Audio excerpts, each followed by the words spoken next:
Өглөө. За та бүхэнд өчигдөр минь төргийа. Тэгээ өнөөдрийн чуулган дээр бас олон хүн арчилсан намын сайд нарыг одоо сайн ажилласан гэдгийг бас хэлэхэд энийг сонсоход бол таатай байна. За ерөнхий сайд ч гэсэн хэллээ, улсын их хурлын гишүүд ч гэсэн энэ талаар одоо бүгдээрээ санал нэгтээ хэлсэнд бол бас баяртай байна. Өнгөрсөн 10 сарын хугацаанд бид бол бас л үнэхээр байдгаараа л хичээж ажилласан. За тэгээд яамны ажлаас гадна одоо намайг агаарын бохирдлын үндэсний хороог ахлаа, ахалж ажиллаа гэдэгт одоо заал гэлээ.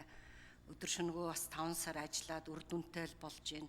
За нэгдсэн үндэсний байгууллагын цөлжилтийг тэмцэх хурлын үндэсний хороог ахлаа л гэсэн би заал гэдэг. Ер нь манай арчилсан намын сайд нар бол ажил хийх гэж л орсон.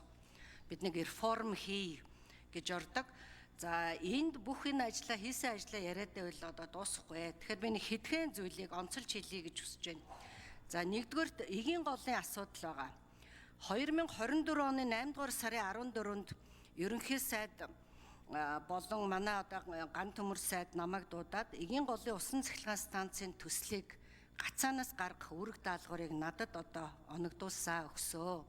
Та одоо өнгөрсөн 4 жил Монгол Оросын парламентын бүлгийн даргаар ажиллаж байсан хүний үед энэ ажлыг одоо та хариуцаад хий гэсэн ийм үүрэг өгсөн.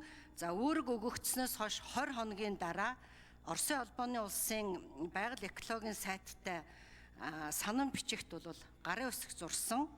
За өмнө нь бол Оросын албаны улс ЮНЕСКОгийн дэлхийн өвтөө бол бас жоохон хил амаа олцдгүй ийм асуудлууд байсан билээ.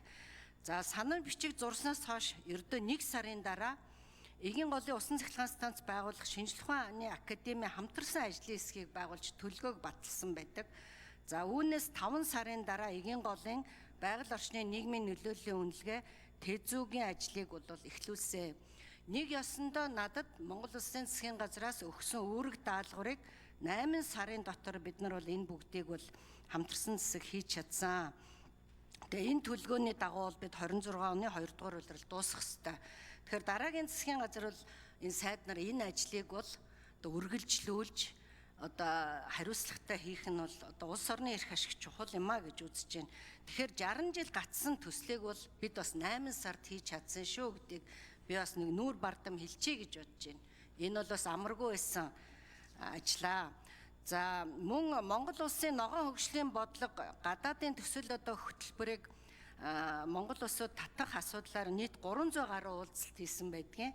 За тэгээд нэг 40 гаруй сая долларын гэрээ хэлцэл хийсэн.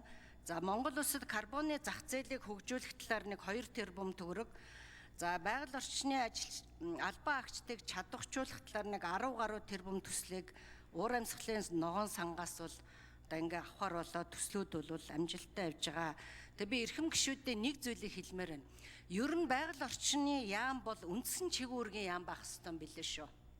Өмнө нь үндсэн чигүүргийн яам байсан оюун сайдын үед энэ бол өөрөө маш чухал ажил. Одоо ерөөсөө уур амьсгалын өөрчлөлтийн өмнө бол дэлхийд даяараа сөхөрж шít.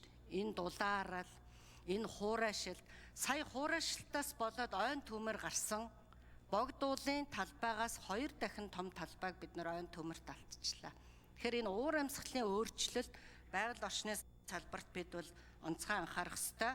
За өнгөрсөн 10 сарын хугацаанд одоо 12 хуулийн төслийг одоо бэлдээд улсын их хурлд одоо оруулахаар ингээд бэлдсэн байсан.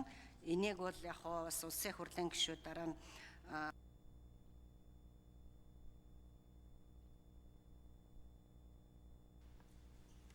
За